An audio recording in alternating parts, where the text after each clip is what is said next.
e-mail de vocês, que e-mail? Beleza. Mega produção. Beleza? Bom, pessoal, bom dia, a todos. Obrigado a todos pela presença. Nós estamos aqui hoje no painel, aqui na Casa Cidade Criativa. Eu estou na presença aqui de Paula Riso. Vou apresentar um pouquinho cada um dos nossos participantes aqui da mesa, tá? A Paula é sócia-diretora na E-Ideias, consultora de tendência e inovação, profissional com 29 anos de atuação no mercado publicitário. Até abril de 2023, Paula era head de inovação da Globo, foi também diretora de inovação na DM9DB e acumula passagens por outras agências como McCann Erickson, Fisher America, e atua aí também no grupo, fundadora do Grupo de Planejamento de São Paulo e leciona na SPI também, Paulo? O Diego Dais é natural aqui de Santa Rita do Sapucaí, é artista visual, desde a adolescência e atua fortemente na cultura do hip hop aqui na cidade, também no Brasil inteiro, através da produção cultural e da arte e educação. Acompanha e participa do movimento Cidade Criativa desde a sua fundação, promovendo oficinas, organizando eventos de grafite, principalmente buscando criar pontes entre a periferia aqui da cidade de Santa Rita do Sapucaí e os movimentos de economia criativa local. O Jesper Oddi é fundador da Casa Dinamarca, cofundador da Transform Energy, com mais de 25 anos de experiência em tecnologia, inovação e consultoria em gestão, é palestrante e consultor na Hyper Island e no Copenhagen Institute for Future Cities. Eu sou Thales Tito, sou engenheiro ambiental e planejador urbano, atuo aí desde 2014 na área de mobilidade urbana, de planejamento e inovação de cidades, e vou estar mediando aqui hoje, essa mesa, nessa casa que é tão importante para a cidade, nesse espaço que leva aí o nome, do movimento que trouxe nós até aqui. Todo mundo está aqui por conta desse movimento Cidade Criativa, Cidade Feliz. E eu vou abrir o nosso debate e a nossa exposição com os palestrantes, cada um vai falar um pouquinho. Em seguida, a gente faz uma mesa de conversa com algumas perguntas e depois eu abro para dúvidas da plateia, que tiver, tudo bem? Então vamos lá, Paulo. Eu acho que o pessoal da produção, eu acho que pode ligar todo mundo.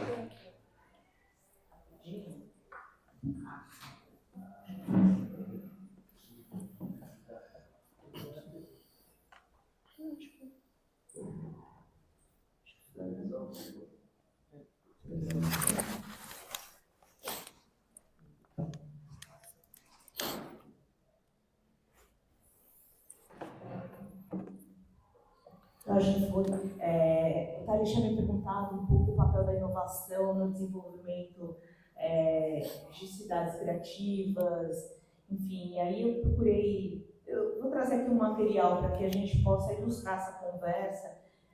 O papel da inovação no desenvolvimento de cidades criativas, para mim, assim, a inovação é um grande catalisador. E a inovação vem de várias partes. Então, eu quis trazer aqui um pouco a minha visão, Eu não vou entrar na questão do urbanismo, que eu acho que a gente tem outras pessoas aqui que são mais especialistas, mas assim, uma forma de você usar a inovação para transformar uma cidade em um ambiente sim, através do urbanismo, mas eu vou focar na parte que é a minha parte, que é da indústria criativa, e aí eu queria mostrar, acho que, dois grandes movimentos que eu acho que fazem sentido aqui para a gente colocar em pauta. O primeiro é o placemaking e a arte, e a gente tem a felicidade de ter alguém com muito lugar de fala aqui depois para complementar, mas eu acho que assim, o placemaking e a arte, você criar ambientes dentro das cidades onde as pessoas possam conviver e criar espaços que criam desejo de interagir, que sejam abertos, democráticos, plurais, agregadores e com função muitas vezes, Então assim, espaços vibrantes, que sejam seguros, que sejam inclusivos. Eu acho que tudo isso traz, né, um canvas, né, um espaço para que você possa criar essas possibilidades. Aqui trouxe alguns exemplos que eu acho que são bacanas, né, de placemaking, onde você... Essa coisa dos espaços de sentar, espaços de conviver, eu acho que são muito interessantes e muito relevantes. E quando eles conseguem incorporar o verde ou criar coisas que tenham, por exemplo, rodízios, onde você consegue criar diferentes configurações, acho que é interessante. A gente vai falar um pouco depois dessa questão de como é que você mantém esses espaços. Uma coisa é você criar, você consegue, você tem até, às vezes, um financiamento inicial para colocar eles de pé, mas depois você precisa manter vivo, né? E acho que para manter vivo, já falando um pouco sobre isso, eu acho que a gente tem que pensar nos projetos como projetos a longo prazo, projetos com funding de alguma maneira, né? Não só para concepção, mas como para conservação e a participação da comunidade, que aí acho que também é uma outra coisa que a gente vai ter espaço para falar. Eu gosto, acabou, enfim, escolhendo um pouco as imagens, mas acho que assim, são configurações modulares. As que eu mais gosto são configurações modulares que trazem dinâmicas novas para os espaços e que também muitas vezes trazem cor, né? Então, assim, a gente vê cidades que tiveram uma ocupação muito cinza, e aí eu procurei trazer um pouco isso, um pouco traz um pouco de ludicidade, né? Com essa diferença enfim, tipo, de cores, de alturas, de espaços, esses espaços de brincar, né? Esses playgrounds de adultos, ping-pongs e tudo mais, as brincadeiras, né? Essas mesas coletivas, os bancos coletivos, acho que são coisas que privilegiam aí o coletivo, e eu acho que assim, criatividade, então assim, eu vou manter, eu gosto muito desse design, desses bancos de corda, porque eu acho que assim, eles são mais fáceis de manter muitas vezes, e eles têm uma coisa que é diferente, você ocupa a cidade num outro plano, o seu corpo ocupa a cidade num outro plano, né? Eu acho isso interessante, a coisa do uso que já aconteceu das escadas, então muitas vezes você poder ocupar a escada de um jeito inteligente, você criar coisas que basculam, que podem ser desmontadas, que vão para outros lugares, brincar muito com formas, né? Isso eu acho que eu gosto muito, né? Dessa coisa que é mais orgânica, mais dinâmica, que acompanha coisas naturais ou coisas mais sazonais, como essas cadeiras de praia, que você consegue ter uma conversa, você consegue levar isso, né? Isso aqui é inspirado em design de namoradeiras, né? Então, assim, design de mobiliário interessante. Então, assim, a gente vê um pouco muito isso, né? Essa coisa da ocupação da cor, do uso de todas as superfícies. Então, assim, gosto muito também de quando a gente usa o chão, né? Então, isso eu acho que é uma coisa que traz uma coisa diferente. Esse é um projeto que é um projeto de Beirute, que ele é interessante porque as estruturas de tela elas são modulares e elas podem virar balanços com mesas, podem virar mesas de trabalho, podem virar camas para rede. Então, assim, acho que tem muita coisa bacana. E essas superfícies, né? Então, assim, tipo, se aproveitar um beira-lago, beira-rio, né? Então, acho que, assim, os europeus, e aí a gente tem um europeu aqui na mesa, para falar que acho que é uma coisa que aproveitam muito, sabe aproveitar muito essa questão do contato com a natureza, valorizar muito o sol, esse tipo, então eu acho que, assim, a gente vê uma preocupação maior com isso, e eu acho que são inspiradores. Eu gosto muito das formas orgânicas, porque eu acho que, assim, elas incorporam muito bem no ambiente, né? Então, isso quis trazer essa coisa de revitalização de áreas degradadas através da cor. Então, a gente vê muito isso em muitas cidades, né? Eles botam a Rua Rosa, e eu trouxe aqui outros movimentos, esse aqui da Ásia, esse aqui da Europa também. Então, assim, eu acho que são coisas interessantes. Se aproveitar lugares que estão mais degradados, estradas de adultos, pontes, né? Para isso. Brincar também com coisas que são elementos da sinalética da cidade, né? Assim como as faixas de trânsito, então a gente vê isso mundo afora de um jeito muito gostoso. Quando a pintura também te dá a possibilidade de criar, a oportunidade de brincar, então você vira equipamento esportivo, tem esses projetos, alguns projetos até esse ano da Nike Vigário, a gente tem um pouco isso, né, de uso da cor para recuperação de estruturas, de equipamentos esportivos. Então, acho que a gente vê bastante coisa interessante, né? Então, assim, aqui é só tinta, né? Então, E, cara, como isso traz a diferença para o espaço urbano, né? Aqui tem um pouco mais de brincadeira, de ludicidade nas formas, nas propostas. Gosto muito desses projetos de esculturas gigantes também nas cidades, a gente vê isso em várias partes do mundo, coisas que são interativas, que são formatos brincantes, né, com a população, de gostoso. As esculturas sonoras também, que eu acho que são coisas que trazem, enfim, tipo, um pouco de ludicidade e diversão. Projetos com LED de iluminação para salvar, às vezes, áreas mais degradadas da cidade, ou perigosas, se tornam, né, tipo, um foco de atenção. E essas coisas que são mais de guerrilha, feitas pelas próprias comunidades, que eu acho que são divertidas também, né? Do ponto de vista da intervenção urbana mesmo, desde bibliotecas públicas criativas até essa coisa de intervenção com grafite, né? Então acho que a gente vê coisas que vêm de todas as naturezas. E aí, então assim, esse é o primeiro lado, conhecimento em arte, e eu queria falar um pouquinho, para terminar esses minutinhos, de investimentos na indústria criativa. E a gente vê no mundo vários hubs, né? Então assim, tipo, e isso é uma coisa, o hub é uma coisa que eu acho que é interessante, porque ele cria uma comunidade que se retroalimenta. Então, assim, um dos grandes hubs da Europa é o Station na França, que é o maior campo de startups do mundo, né? Hoje tem mais de 1.000 startups, mais de 30 programas lá diferentes para elas.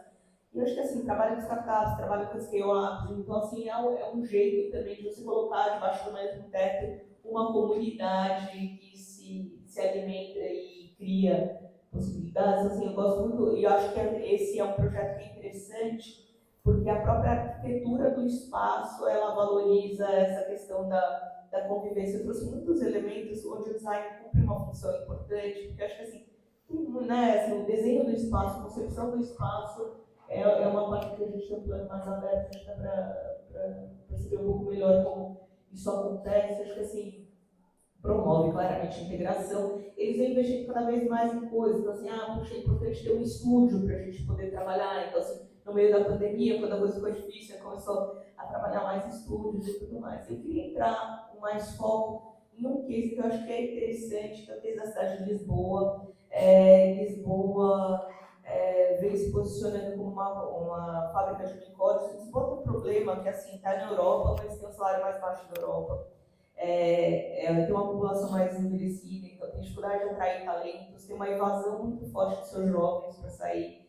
Eles fizeram um movimento liderado por Carlos Moedas, que é uma coisa que assim, a gente quer atrair talentos do mundo todo. Então eles fizeram uma parceria de longa data com o Web Summit, que é um festival que já acontecia, né, na Irlanda e que foi para lá com investimento. Eles põem 28 milhões de euros nesse evento, então assim, para levar para Lisboa, para levar startups para Lisboa. Eles estão dando um fomento e eles criaram esse Hub Criativo do Beato, que é um lugar para alojar, né? Então assim, para hospedar essas startups de toda a Europa e de outras partes também, que vencem os concursos. Eles ficam lá incubados, participando de dinâmicas, e eles já conseguiram, né, tipo, ao longo desse período aí, trabalhar. E aí eu acho que tem outro elemento que eu queria trazer também, que é o fomento, né? Então, assim, muito incentivo para essas empresas se estabelecerem lá. E a gente pode falar também de outras cidades, né? Que, por exemplo, na Eslovênia, Tallinn está fazendo um trabalho muito grande de governance e ajudando todas as empresas que querem, com menor custo, menor recurso, se estabelecer na Europa, poder fazer lá. Então, assim, acho que a gente começa a ver coisas que são interessantes também e que ajudam no sucesso dessas iniciativas, né? Aqui um pouquinho essa ideia, enfim, um pouquinho que eu queria trazer como canvas para a gente começar essa conversa. É isso, gente. Muito bem, Paulo, obrigado pelos cases, né, pela exposição. Acho que a Paula trouxe alguns elementos visuais muito interessantes para a gente começar a discutir, né, a questão da inovação da cidade, como que a cidade pode ser esse espaço do brincar, né, não só aquele espaço prático, onde o objetivo é só da rua, é só eu chegar ao meu destino, né, assim como outro espaço aí de permanência, um espaço do brincar, um espaço da arte. E aí eu passo a palavra para o Dais agora, e eu gostaria, Dais, também que você contasse um pouquinho, né, do seu histórico aqui em Santa Rita, Eu acho que alguns cases de Lisboa a gente faz aqui em Santa Rita, né, guardada as devidas proporções, né, a gente tem alguns exemplos interessantes, e às vezes no Hacktal vem muita gente de fora aqui na cidade interessado, né, nesse movimento que hackeia a cidade, mas ao longo do ano aí a gente tem alguns desafios e algumas vitórias, né, nessas lutas aí. A gente pode falar um pouco. O Thales está sendo muito gentil em falar uns desafios, porque é guerrilha mesmo aqui em Santa Rita, porque para quem olha de fora, parece que é tudo muito fácil de acontecer, né? Porque na hora que está rolando a festividade, é uma interação legal, todo mundo diverte, está todo mundo ganhando dinheiro, todo mundo participando, nessa hora é a celebração, mas o que precede isso é a grande guerrilha que a gente, tanto eu e o Tito, a gente faz parte, tem a Nath ali também que está ali no fundo, galera da cultura, galera do trabalho braçal mesmo, assim, do ano, né? Só citando um exemplo bem simples, assim, a gente, o ano passado, participou de uma atividade que foi ali em frente à ET, foi pintado, tem aqueles vasos de plantas. Até hoje, existe uma guerra aqui na cidade para tirar, desmanchar aquilo que foi feito, né? E aí teve um acidente lá, infelizmente, né, de um jovem que faleceu ali por um acidente e está sendo usado politicamente. Então, assim, tudo isso é muito legal, só que numa cidade de interior, com a mentalidade que Santa Rita tem em sua maioria, assim, em sua no seu contexto geral, assim, de conservadorismo, de não processar tudo isso que está acontecendo, né? Porque isso ainda é uma bolha aqui na cidade. Tudo isso está acontecendo, ainda é uma bolha. Então, a gente luta por isso. O Tito mesmo está na guerra por conta daquele espaço, para a manutenção daquilo ali, da humanização daquele espaço, né? Ali tem uma escola, meu filho estudou naquela escola e mudou drasticamente a dinâmica ali daquele cruzamento, só que mudou uma mão de via e para ele já é motivo de guerra mesmo, assim, sabe? Guerra política, ideológica, enfim. Então, assim, eu comecei a atuar em Santa Rita em 2011, na parte cultural, na época do Fora do Eixo, né? Que tinha os coletivos Fora do Eixo, toda aquela menção à economia criativa começando no Brasil, assim, de uma forma mais popular. Festivais de música, foi onde eu conheci o Tito também. Ele fazia parte do coletivo de Itajubá, eu fazia daqui, e tive esse interesse. Isso precede um pouco o Cidade Criativa. E aí, quando o Cidade Criativa inicia, a primeira reação que eu tive é tipo assim, Cidade Criativa, Cidade Feliz, aonde? Que cidade feliz, o quê? Que cidade que eles estão falando, né? Porque a visão que a gente tinha não era essa da cidade, né? Era uma cidade ainda crua, assim, em todos os sentidos. E esse movimento foi um laboratório muito interessante, onde nasceu, inclusive, o Hacktal, né? Dentro desse bolsão de atividades ao longo do ano, uma das atividades era o Hacktal. A primeira tinha, sei lá, 100 pessoas andando pela cidade, em filinhas, mudando de lugar em lugar. A gente estava pintando, parecia coisa de biruta, assim, sabe? Falando, o que esse povo tá fazendo aqui nesse lugar, né? O pessoal da cidade também falava disso. Até hoje você pergunta sobre turismo, sobre eventos, o pessoal fala, o que vocês estão fazendo aqui nessa cidade, sabe? E aí, naquela época, era mais forte essa visão ainda de, tipo, o que esse povo tá fazendo aqui, esse bando de maluco, né? E a gente estava ali já construindo esse terreno, paralelo, fazendo alguns eventos e tal. E essa construção, que já faz 10 anos, né? Fazem 10 anos, que está criando uma geração na cidade que vive dentro dessa semente, assim, dentro desse movimento, né? Então, os frutos que isso vão gerar, que essa movimentação vai gerar, a gente não consegue calcular ainda, porque tudo isso que foi mostrado aqui, em pequenas doses, acontece também ao longo do Hacktal. Então, já estamos participando da mudança efetiva da cidade de alguma maneira, e o grande desafio agora é calcular onde isso vai dar, né? Basicamente é isso, e a minha atuação dentro do Cidade Criativa vem muito em torno do grafite. Eu tenho um vínculo com o hip hop desde muito jovem, e dentro do Cidade Criativa eu tive espaço para produzir festivais de grafite. E aí é onde a gente consegue criar esse elo entre esse movimento de economia criativa e as periferias da cidade, né? O grafite faz esse corredor, faz esse diálogo de uma cultura urbana com a ruralidade. A gente usa esse termo aqui, que é dialogar com a zona rural, dialogar com o transeunte ali. E eu tenho visto essa melhora significativa assim, no ambiente da cidade, assim, com os festivais, a festivalização da cidade, mais a arte urbana incorporada, como que a cor transforma o corredor da cidade. Isso na prática mesmo, eu falo com um olhar de prática, assim, sabe? De estar ali vivenciando isso, de colhendo esse resultado, de trocando ideia com a galera, tentando cada vez mais aproximar do pessoal, da juventude. E basicamente é isso. Eu queria só introduzir, falando um pouquinho dessa experiência mais empírica que eu tenho aqui na cidade, e depois a gente troca uma ideia. Se vocês tiverem alguma dúvida de como é Santa Rita fora do Hacktal, a gente pode conversar. Beleza? Obrigado, Dais. Acho que o Dais foi muito humilde e simplório, né? Podemos falar também das nossas vitórias, né? Depois eu vou fazer algumas perguntas para a gente ir debatendo. Porque são muitas lutas, gente, mas isso aqui que está acontecendo hoje é uma vitória, né? Eu acho que é a vitória do coletivo, a vitória da criatividade, né? Sobre o conservadorismo que a gente tem enfrentado e a nossa região aqui do sul de Minas tradicionalmente é tradicional, né? Então, Jesper, eu acho que você pode trazer um case interessante para a gente, né? Sobre a sua vivência também da Dinamarca, como que isso é para vocês. Eu entendo também que em qualquer lugar do mundo a gente enfrenta barreiras. Eu quero ouvir isso um pouquinho de você também. E muito obrigado pela presença. Tá o botãozinho. Isso. Agora sim, perfeito. Prioridades. Bom, primeiro, muito obrigado pelo convite estar aqui com vocês hoje.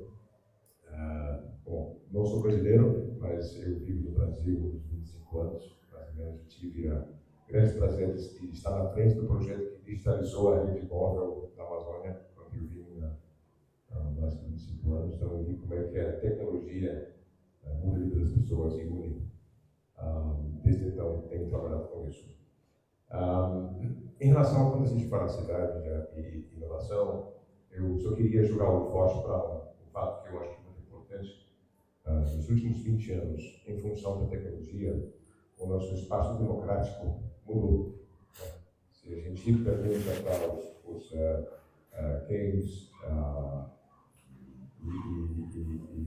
e outros grandes pensadores que falavam sobre a democracia, todos falavam que democracia é o mercado das ideias que acontece no espaço público, que é de todos. E esse espaço mudou. Esse espaço hoje, onde essas ideias e a discussão do futuro da nossa democracia mudou para um espaço privado, um espaço corporativo. E aí, onde que eu quero chegar com isso em relação à cidade? Eu acho que o que aconteceu é que o espaço físico acabou sendo substituído por um espaço virtual. Isso eu acho muito perigoso no sentido de que, antigamente, a gente sempre pensava com pessoas e o nosso grupo, a gente via o grupo como um grupo de pertencimento geográfico, né? Eram grupos do mesmo país, grupos da mesma cidade. Então, a gente era obrigado a discutir com pessoas, por mais que tinha opiniões diferentes, mas porque essas pessoas compartilhavam o mesmo espaço que a gente tinha. Então, a gente era obrigado a ouvir mais opiniões diferentes. Hoje não. Hoje a gente entra em espaços virtuais onde é filtrado. A gente vive em bolhas onde as mensagens que a gente não quer ouvir não chegam a gente. A gente não é obrigado a fato exercer uma democracia baseada no onde nós estamos. Eu digo isso porque eu acho muito importante, quando a gente fala em cidade, entender que a democracia acontece no espaço entre os prédios, no espaço público, acontece na rua, acontece nos parques. Eu quero parabenizar tanto o Daisy e a Paula pelas suas falas. Gosto que vocês tenham excelentes amostras como é que esse espaço pode ser utilizado justamente para que as pessoas convivem lá. Eu acho que a essência do que vocês estão falando é a gente precisa criar espaços físicos onde as pessoas se encontram pela proximidade e não porque pelo filtro, pelo grande filtro que hoje é a vivência. Eu dei uma olhada, o brasileiro em geral, em média, gasta 9 horas e 32 minutos na internet por dia, tá? Um dos mais altos do mundo, e a gente precisa contrapor isso, um contrabalanço no espaço físico, nas nossas cidades, onde a gente meio que cai nessa realidade. Eu acho que agora, diz que a bateria está baixa. Dá uma olhada aí. Ok. Então, eu trago esse ângulo justamente porque eu acho que vocês fizeram bons exemplos de como é que se faz isso, mas eu queria contextualizar isso um pouco. Dinamarca tem a capital, Copenhague, que um dos seus bairros, um bairro que foi construído para trabalhadores mais ou menos no ano 1880 para 1910. Quando chegou a década de 70, 1970, 80, os prédios estavam escutados. Né? Era um bairro extremamente para baixo, né? Era tudo desgastado. E aí, normalmente, o que se fez em várias cidades na Europa, e você vai demolindo os prédios, porque os prédios eram muitos mesmo, pela construção e tal, demoliu prédios e era uma nova cidade. Estocolmo fez isso, por exemplo. Estocolmo preservou uma pequena parte numa ilha no meio da cidade, o resto foi basicamente demolido. E hoje eles se arrependem arduamente de ter feito isso, né? Porque eles jogaram seu legado fora, sua história fora. O passado acabou não existindo mais. Esse bairro de Copenhague fez o contrário. Eles buscaram se renovar, mas renovando seus prédios, trocando dessa maneira para um espírito empreendedor que envolvia a comunidade local. Eu acho que isso é muito importante. Eu acho que essas mudanças na cidade não é simplesmente alguns pensadores que chegam de fora e fazem essa conversão em nome de todos os moradores. Acho muito importante que os moradores são chamados para essa mudança. E, bom, enfim, vou pulando em questão do tempo também, dizendo que esse bairro tem nome dinamarquês, né? Por isso que chama de pouco, mas foi nomeado pelo CNN Travel Magazine em 1921 como o bairro mais cool do mundo. Tá? Essa transformação eu acho super interessante.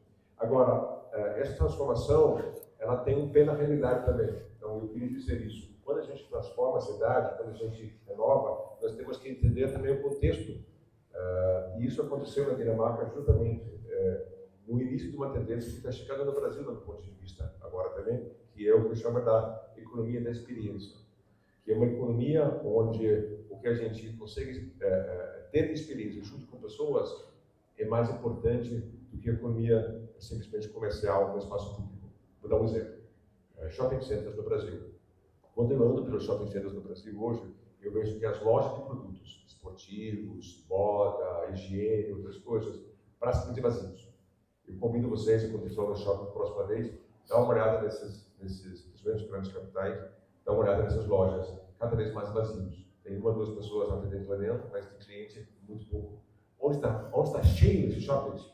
Restaurantes, tá? Bares, lugares de convivência, tosa e banho para pets, por exemplo, fila, né, para fazer isso. Isso faz parte da economia da experiência. É isso que as pessoas buscam hoje, porque comprar produtos a gente faz na internet. Né? Não vamos mais na loja. Eu vejo isso, pelo menos principalmente na geração mais nova. Então, o que aconteceu lá? Esse bairro foi transformado para ser um lugar para propor experiências. Não só bares, restaurantes, convivências, né? Tendo lá para voltar para contar histórias. Eu estava conversando, nós tivemos uma palestrante na Casa Dinamarca, a gente fez um podcast ontem à noite, era para uma coisa super legal. Eu fui para a Índia e eu vi 7 templos fantásticos. Eu não lembro o nome de nenhum desses templos, mas eu lembro quando eu quebrei meu sapato, sentei na rua e o sapateiro me ajudou a pular isso. Ele levou 2 horas para fazer isso, mas a gente teve ótimas conversas. Isso eu lembro. Né? Então, são essas experiências que a cidade e o espaço entre os prédios tem que propor. As pessoas têm que voltar para casa contando a história, querendo dividir. Pega o telefone e fala, nossa, deixa eu te falar que eu vi hoje. Né? Este é o resultado que a gente quer desse espaço para a Paula, que você também compartilhou com a gente, que eu acho super importante. E por último, só queria falar um pouco sobre essa crise que eu comentei também, né? Uma cidade, essa é a maior cidade da Dinamarca, Odense, que era uma cidade que sofreu um pouco mais o mesmo destino que Detroit, nos Estados Unidos. Eles tiveram grandes indústrias que morreram. Talvez alguns de vocês conheçam a grande transportadora de containers da Maersk, uma empresa dinamarquesa, e historicamente teve a maior parte dos seus navios construído num estaleiro dessa maior cidade da Dinamarca, que basicamente vivia em função desse estaleiro imenso. Né? Mas a economia global não tem como trabalhar contra, né? E colher os sucos de quem produzia esses navios, uma fração do preço que Dinamarca, por mais que eles tentavam lutar em relação a isso. No final, uma das soluções que eles tentavam foi inventar robôs para construir esses navios grandes, né? E eles conseguiram chegar a uma parte desse caminho, mas não foi suficiente para salvar a indústria, o estaleiro e a cidade. Então, fechou o aeroporto, fechou o estaleiro, e aí a cidade ficou assim: o que a gente faz agora? Então, contando essa história, eles buscaram o seu legado, entendendo o que a gente pode fazer, do que não pode, nossa história, a nossa competência, que a gente pode tornar algo positivo. Os robôs. Os robôs, na verdade, virou o eixo através do qual a cidade se revitalizou. E hoje é o centro da Europa de robótica. São mais de 70 empresas, tá? Com investimento dos Estados Unidos, Teledyne, Universal Robots e outros, inclusive alguns que a gente está demonstrando na casa da Dinamarca, surgiram nesta comunidade. Tá? Então a cidade, ela se reformou, ela se repensou, mas ela buscou isso no seu legado. Não foi uma invenção de um dia, vamos tentar fazer uma coisa nova. Mas o que eu quero chamar a atenção é que o que a gente busca tem que ser uma continuidade da nossa narrativa. Tem que conectar com as pessoas, com suas histórias, tem que envolver a comunidade local. Temos que, acima de tudo, utilizar esse espaço entre os prédios, que esse, de fato, é onde a democracia deve crescer, né? E isso tem que contrapor. Eu não estou falando contra as redes sociais, mas eu digo que precisa um contrapeso, porque afinal de contas a gente precisa conviver com as pessoas que estão ao nosso redor, a nossa cidade, e esse trabalho que precisa ser feito para que a cidade se inove e que traz valor para a experiência e a vida das pessoas que vivem nessa cidade. Perfeito, Jéssica. Acho que você traz o caso da Dinamarca, como a economia da experiência, né, passa a ser um atrativo. Eu acho que casa muito com o que Paula trouxe aqui, Portugal tem tentado fazer, né, e realmente fica a reflexão, né, quando a gente pensa até nas lojas de centro, né, como lojas de bairro. Eu vejo muito o comércio se queixando, aqui em Santa Rita acontece muito isso também, né? Como que eu contraponho o Mercado Livre, né, ou outros players aí que entregam em um dia, em uma semana, né? Qual é a forma da gente trazer o consumidor para dentro da loja, né? Eu acho que você matou a charada. Isso casa muito, né, com todas essas infraestruturas, todas essas inovações, transformações que a gente pode trazer dentro do espaço público. E aí, o que fica o desafio, né, eu acho, que a gente parte aí para esse próximo debate, é como é que as marcas, lojas, como é que a população vai para a rua, né, e como que os comércios também começam a olhar para além da vitrine, né? Como é que as marcas conseguem olhar para além do espaço físico dela ali, né?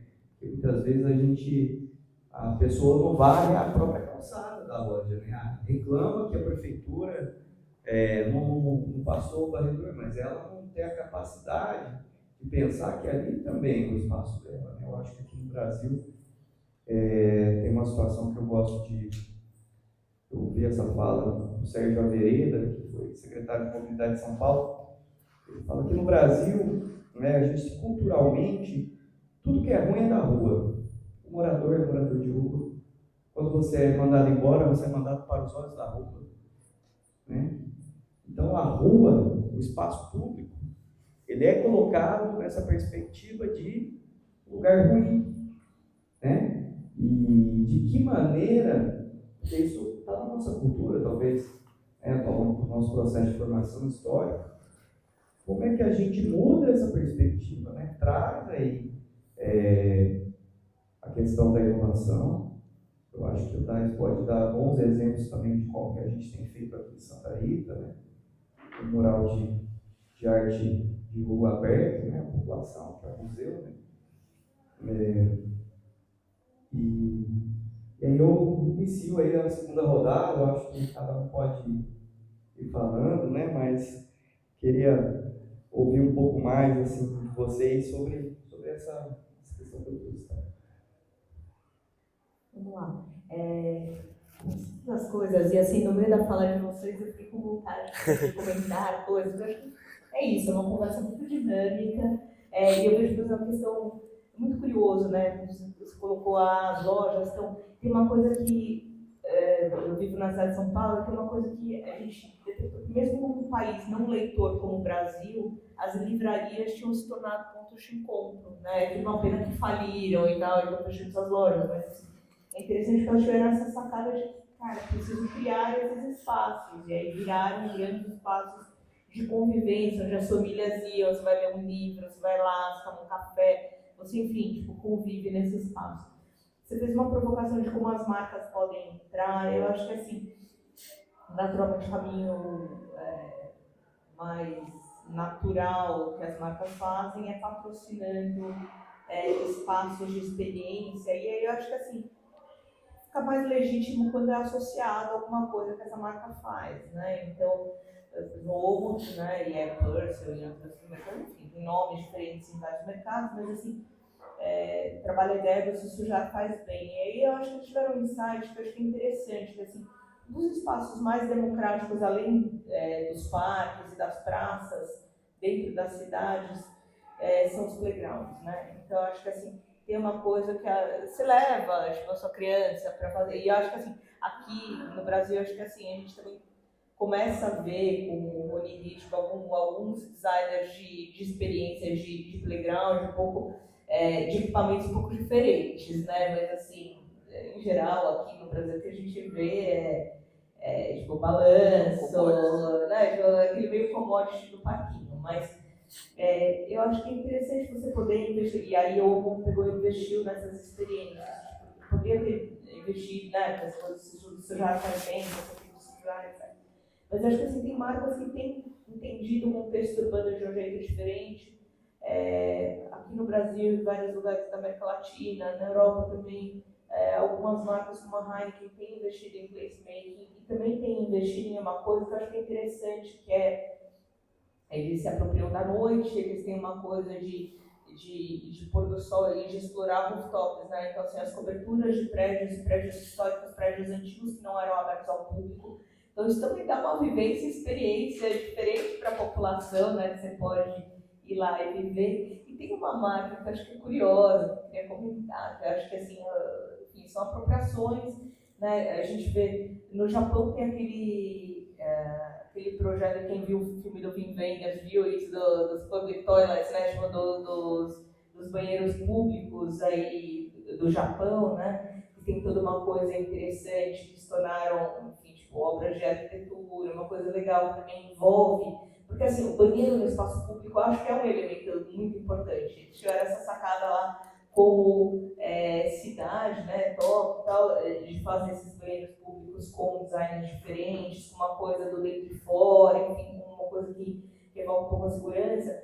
Mas tem uma marca americana, uma marca de papel higiênico, que é a Charmin, fez um projeto interessante que eles, na época de Natal, nas cidades americanas mais movimentadas, como Nova York, eles criaram estruturas de banheiros públicos temporários, eram banheiros mesmo, não era banheiro químico, e aí assim, a pessoa ia no banheiro para chamar de limpeza super imediata, e aí, mas assim, sem entender, eu não sei se é um exemplo meio bobo, mas eu acho que assim, mostra como essa compreensão de como a gente usa espaço, de como a gente pode usar o espaço. É interessante olhar sempre da perspectiva de quem está usando, né, do usuário, de quem está na rua. Então, assim, isso eu acho que enfim, acho que são exemplos inspiradores aí para a gente pensar. E eu queria terminar aqui minha fala com uma coisa que acho que pode ser interessante também a gente pensar de como as cidades, essa coisa, eu gosto muito da ideia do coletivo, né? Tem um projeto que aconteceu em Estocolmo, que eu achei muito interessante, que eles fizeram um projeto, eu comentei aqui, que estava na minha palestra do passado, comentei dessa iniciativa, que eu acho que assim, é fenomenal, que eles pegaram e fizeram uma pesquisa para decodificar o humor das pessoas na cidade. Era uma pesquisa que assim, muitas horas não era uma pergunta como você está se sentindo, era uma série de perguntas como você dormiu, né? E aí gerava uma escala que assim, eu estou eufórico, eu estou melancólico, eu estou depressiva, enfim, tipo, uma coisa que era uma escala de cores associadas. E aí se começou a iluminar os prédios públicos da cidade de acordo com a cor de que naquele dia estava a cidade. Então, assim, isso fez com que a população começasse, mesmo que não tinha respondido a pesquisa, passasse a olhar para isso, comentar. Então, assim, virou um assunto, virou uma questão. Então, assim, puxa, como é que a gente está se sentindo hoje? Por que será que a gente está eufórico, melancólico, depressivo? Existe algum fator? Então, assim, isso gerou conversa. Então, o humor na cidade, o uso dos prédios públicos, eu acho que a gente tem muita coisa legal para pensar, né? Assim, tipo, eu, como publicitário de informação, que fala um pouco das marcas, mas eu gosto aqui, eu acho que a gente está aqui num público mais amplo, de pensar nessas iniciativas onde a cidade conversa com as pessoas conversam com a cidade. Legal, Paula. Eu acho que puxar um gancho, né, passar a fala para o Dais falar um pouquinho das ferramentas de educação que você tem trabalhado aqui em Santa Rita, a questão do grafite e essa comunidade, né, que eu acho que é um lugar que a gente precisa e as marcas precisam aprender. Porque quem usa a cidade, né, e agora, graças a Deus, a Raíssa ganhou uma outra medalha, eu acho que isso tem um impacto impressionante para as nossas cidades, porque o skate deixa de ser, né, aquela coisa só da periferia para estar também num posto ali. Falou-se muito assim, na sua intervenção, você falou muito a respeito das empresas começarem a enxergar o espaço público como um potencial, né, de convívio, né, de gerar essa democracia nesses espaços dos prédios aí. Mas uma coisa que aqui em Santa Rita é perceptível é também como que o Estado, né, a gestão pública, também precisa dar valor, né, nessa transformação. Porque senão também o negócio não anda, né? A gente vê várias cidades da região com artistas incríveis, com cenários culturais incríveis, que entra uma gestão de prefeitura e mata todo aquele contexto que estava acontecendo ali. Um exemplo, o FICA em Itajubá, que a gente trabalhou, era o Festival de Cultura Itajubense de Cultura e Arte, que era um festival muito disruptivo, isso em 2013, 2014. Era um festival que traziam artistas da Unicamp para fazer intervenção, e uma mudança de gestão de prefeitura acabou com o festival, assim, censuraram o festival. Então, além das marcas, tem essa necessidade também de a gente coincidir ali também da escolha do governante, que possa dialogar também com todo esse movimento, né? Às vezes é um cara autoritário que não permite que essa democracia aconteça. Aqui em Santa Rita, um grande desafio é o espaço de diversão da juventude, por exemplo. Ontem a gente estava ali no beco, foi um exemplo, chegou a polícia e acabou com a festa, e é o Ractal, né? Agora você imagina um bar, eu fiquei 4 anos com um bar aqui na cidade, e, cara, depois que passou a pandemia, era bala de borracha e cacetete na galera, todo final de semana. Então, assim, para além das marcas, a gente também tem que entender esse contexto político, né? E aqui em Santa Rita já fazem 7 anos, mais ou menos, que a gente tem uma coesão entre esses dois lados, das pessoas, das marcas, do comércio, está começando a compreender isso junto com uma ação política. Então, acho muito importante para gerar esse movimento de democracia nas ruas, de encontro, ter também essa vontade pública, né, de acontecer, porque senão também não vai ter aquela limpeza na área pública, que é obrigação, além do comerciante ter que limpar, a gente tem as obrigações do serviço público, né, que é a manutenção dos espaços. A gente está numa luta agora, a Avenida Beira-Rio aqui, não sei se vocês foram ver as garças, para mim é o lugar mais bonito da cidade, e ao mesmo tempo está sendo o lugar mais abandonado da cidade, nos últimos tempos. Então, assim, era um local que eu cresci lá. Você falou assim, a rua é tida como um lugar negativo, né? A gente que vem pela cultura hip-hop, a gente se educa na rua. A rua é a nossa base de formação, é onde a gente aprende. Eu costumo dizer que o que eu aprendi com o hip-hop, com o grafite, o skate, foi pela experiência da rua, de estar na rua, de estar conversando, de estar convivendo numa pista de skate, né? Então, hoje a gente está nessa luta agora, que é revitalizar a Avenida Beira-Rio ali. Começamos pela pista, fizemos uma ação lá, e já mudou. Você já passa durante o dia, você já vê as pessoas passando o horário de almoço lá, frequentando o espaço. Então, esse contraponto é muito importante de existir, que é ali que forma, né, essa a diversidade do pensamento está na rua. A diversidade das ideias está ali. A bolha é só bolha. O algoritmo vai jogar propaganda, você vai continuar dali para frente, né? E a gente convive na rua, você vai trocar ideia com um morador em situação de rua, ao filho do prefeito que talvez vai estar aprendendo a andar de skate. Então, ali foi minha formação. Então, queria só fazer esse ponto, né, do poder público também. Muito se fala no Brasil sobre Estado mínimo, Estado mínimo, Estado mínimo, e às vezes, em algumas ocasiões, a gente não tem nenhum Estado básico, né? Nossa, gente, vocês estão trazendo assuntos, eu acho que super pertinentes, né? Então, eu vou ter que me limitar um pouco, né? Mas algumas palavras que vocês falaram, eu acho que bom, você falou agora sobre a necessidade reprimida, né? De várias atividades, playgrounds, coisas que existe uma necessidade que nem está atendida. Porque às vezes a gente pensa que, deixa eu fazer um local, uma praça, mas cadê as pessoas? Então, você é super atraente para que as pessoas venham. Aqui é o contrário, as pessoas querem lugar para fazer atividades que nem esse espaço existe. Né? Então, eu acho que é uma coisa super urgente de fazer. E aí, Paulo, você trouxe uma palavra que eu achei que quis falar um pouco, você falou coletivo. Transporte no Brasil, a gente chama de público.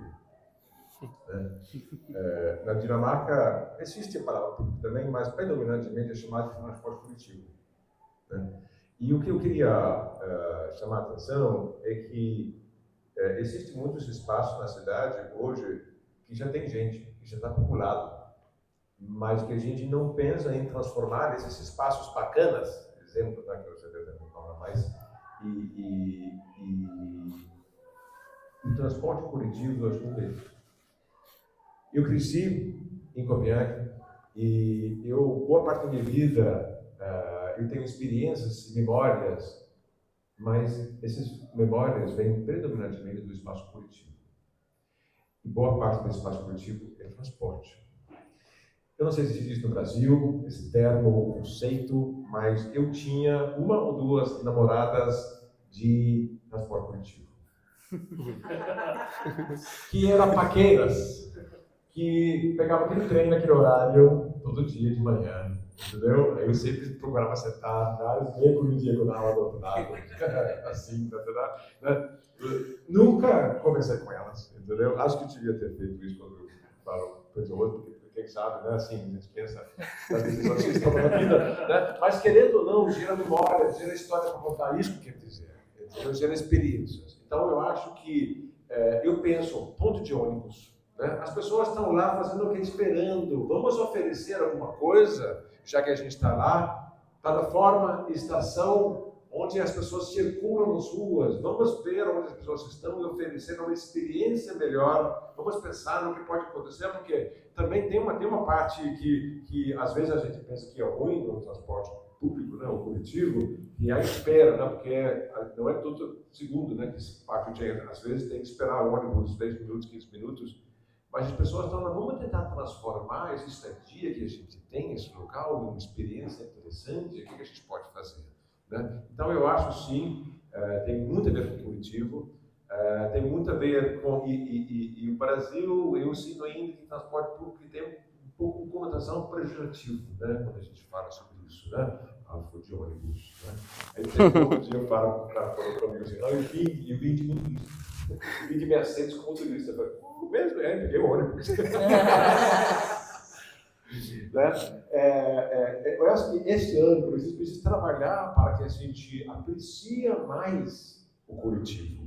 Né? E eu acho que o transporte é um excelente lugar para começar. Os lugares nos quais a gente já circula, vamos olhar para um propósito diferente de proporcionar experiências de convivência, já que a gente já tem, ainda fazer mais, né, uso desse transporte, por exemplo.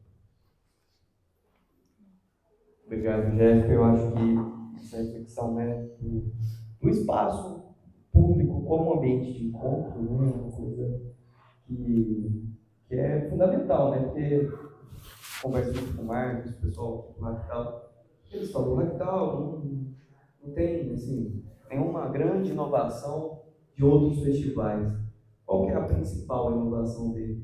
É que ele acontece em tantos espaços ao mesmo tempo, com tanta gente, e ele transforma a cidade, né?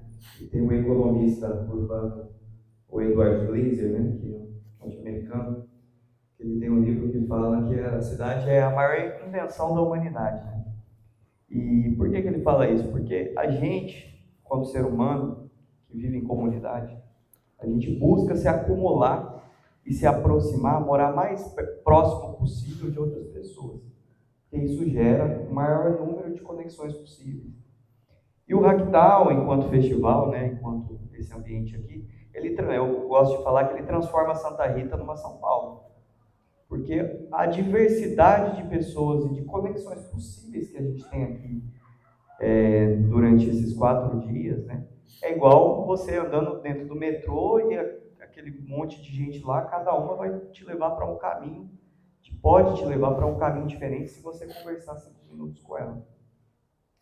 Então, eu acho que a gente assim, tem muito o que pensar sobre como a gente, economicamente, né, é benéfico os espaços públicos com mais gente possível para a gente gerar mais conexão e gerar economia, né? Ela só se dinamiza com o encontro. Eu encontro o Dais, falo, Dais, vamos fazer um projeto assim, fazer um projeto assado, encontro vocês aqui, a gente se conecta e aí projetos surgem.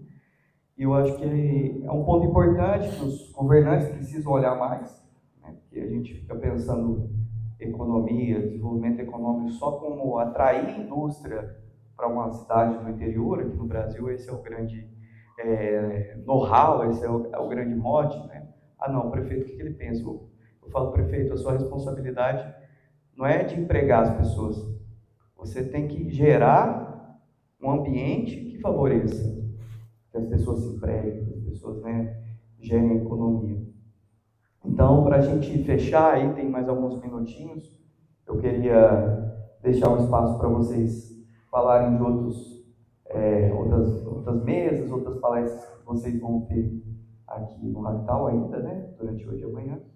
O Dai deve apresentar também como DJ, né, e agradecer e deixar uma falinha final aí. E agradecer já, né, de antemão a presença de todos. Bom, eu já fiz minha participação ontem, então assim, já fiz palestra e tal. Hoje eu estou mais para curtir aqui, para poder aproveitar e assistir também, que eu acho que isso é uma coisa muito interessante, a gente poder ouvir coisas que a gente não está habituado, de pessoas que a gente não conhece, de lugares inesperados. Eu acho que assim, é isso, eu estou aberta, eu vou um pouco no fluxo aqui, tentando ver coisas diferentes. E queria deixar só uma mensagem final aqui, acho que essa questão, eu gostei muito disso que a gente falou do coletivo, e acho que tem uma coisa que, assim, muitas dessas ideias elas começam de um jeito muito simples, muito experimental, e com muita vontade pessoal, de pequenos grupos. Então, eu acho que é importante fazer, né? É importante colocar em ação e aprender, mesmo que seja pequeno, e a gente vai com resiliência e com vontade transformando outros ambientes. Vou passar aqui que eu acho que tem muito para falar. Obrigado. Queria agradecer pelo convite e pela experiência aqui de ouvir vocês dois também, porque eu sou um fazedor empírico aí, estou correndo e agora ouvindo vocês, tem a bagagem aqui de quem tem outras experiências a mais. Eu sou muito enclausurado aqui em Santa Rita, não gosto nem de sair, porque às vezes eu vou para São Paulo e vejo a hora de vir embora. No último dia que eu estou em São Paulo, eu já estou cotovelando os outros no metrô, assim, que parece que já me estressa, sabe? Então eu sou muito enclausurado aqui, então o Hacktown também me permite ouvir outros mundos, né, que eu não costumo ir buscar, né? Como o Tito falou, eu vou tocar à meia-noite na Casa Banco do Brasil. Por conta do bar, eu comecei a discotecar, eu sempre colecionei vinil, então eu comecei a tocar. A gente vai fazer um set lá hoje, meia-noite, então todo mundo convidado para dançar lá com a gente. E, queria agradecer mesmo, assim, acho que basicamente é isso, todo mundo está presente. E agora, temos aí mais um ano até o próximo Hacktown para a gente correr atrás dos outros desafios, né, porque a gente está fazendo, eu, o Tito, todo mundo que está aí na cidade envolvido nisso. Cada hora está com uma ideia experimental, né, para poder executar. e ver o que vai dar, né? Um exemplo que está acontecendo, quem quiser ver, perto da ET ali, tá rolando um palco de música eletrônica. E aquele espaço que está ali é um espaço que foi construído no Hacktal do ano passado, que agora está sendo ocupado por uma jam session, está sendo ocupado por um movimento de discos e está sendo ocupado pela música eletrônica também. Então esse evento que está acontecendo ali é um evento alternativo, paralelo ao Hacktal, que está ocupando aquele espaço que foi revitalizado no ano passado. Estamos hackeando o Hacktal, isso que é o melhor. Então, quiserem ver um resultado de uma ocupação pública coletiva, à noite tem lá perto da ET, os meninos vão estar fazendo um evento de música eletrônica lá também. Legal, ver se eu vou lá, fiquei interessado agora. Bom, eu também tive a minha apresentação ontem, quando eu falei sobre como a economia da atenção roubou o nosso tempo e agora está cobrando para a gente dinheiro para ganhar nosso tempo de volta. Foi outra discussão. Mas, de fato, hoje, às 14h30, nós temos um painel que eu vou moderar com o Adam Kurler, que é outro dinamarquês, que é o fundador da empresa de arquiteturas Polo, que tem muitos projetos aqui no Brasil super interessantes, escolas na Amazônia, prédios em grandes cidades, e ele fala justamente sobre essa ideia dessa democratização do espaço entre os prédios. Ele que, entre outras coisas, é o principal responsável pela restauração da cidade de Matarazzo, em São Paulo também. E uma outra pessoa aqui na cidade, que vocês devem conhecer, é o Gustavo Verdano. Né? Então, nós três vamos propor esse painel às 14h30 na garagem Ignite da Unilever, aqui. Tá? Então, eu convido vocês que têm interesse no assunto a continuar a temática.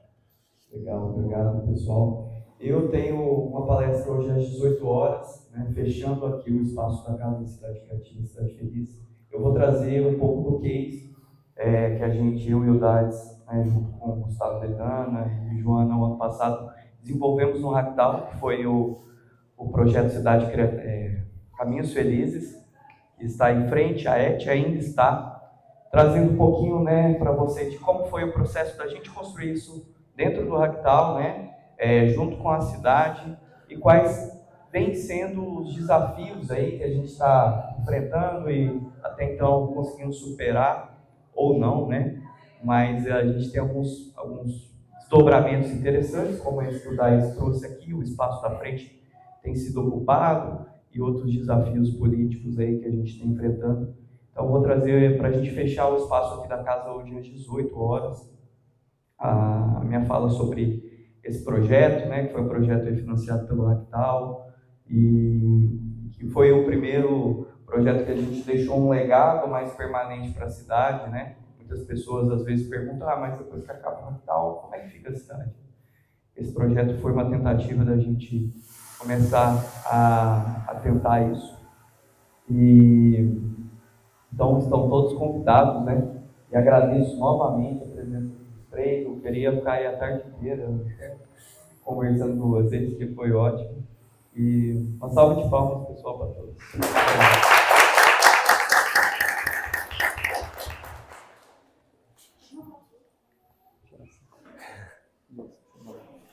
Valeu. Obrigado. Obrigado, eu. Valeu demais.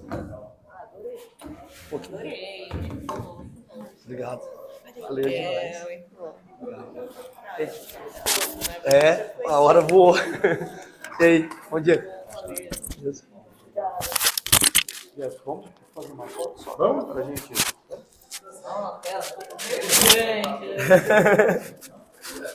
É um multimídia.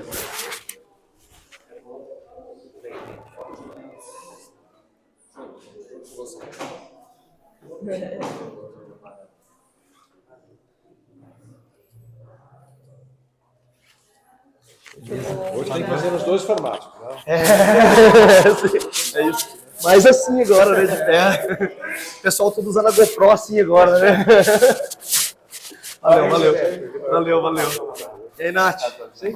Bom demais. Meia-noite, tô com a Paulinha hoje. Só eu ontem. Meia-noite também, rolou lá. Falei, nossa, foi massa demais. Boa noite. Eu tô levando minha mãe 5h30 todo dia no trampo. Sério? Domingo 2h30.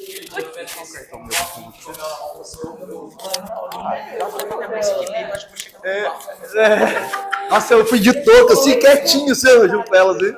O Mel tava Hã? O mel dá o cheirinho do mel. Dá também, dá sim. Aham. Mel, aquele mel ali. A Bíblia passa longe. Não, o Tito de manhã, ele falou assim, será que o Dais vai acordar? Ele tocou, né? Eu falei, amor, você não lembra que... Eu falei, o Dais contou filme, você não veio falando que levou a mãe dele 5 horas. Eu levei hoje de novo, levei. Aí eu dormi um pouco. É mesmo? Não, eu durmo segunda-feira. Só quando eu juntar os pés no caixão. Quando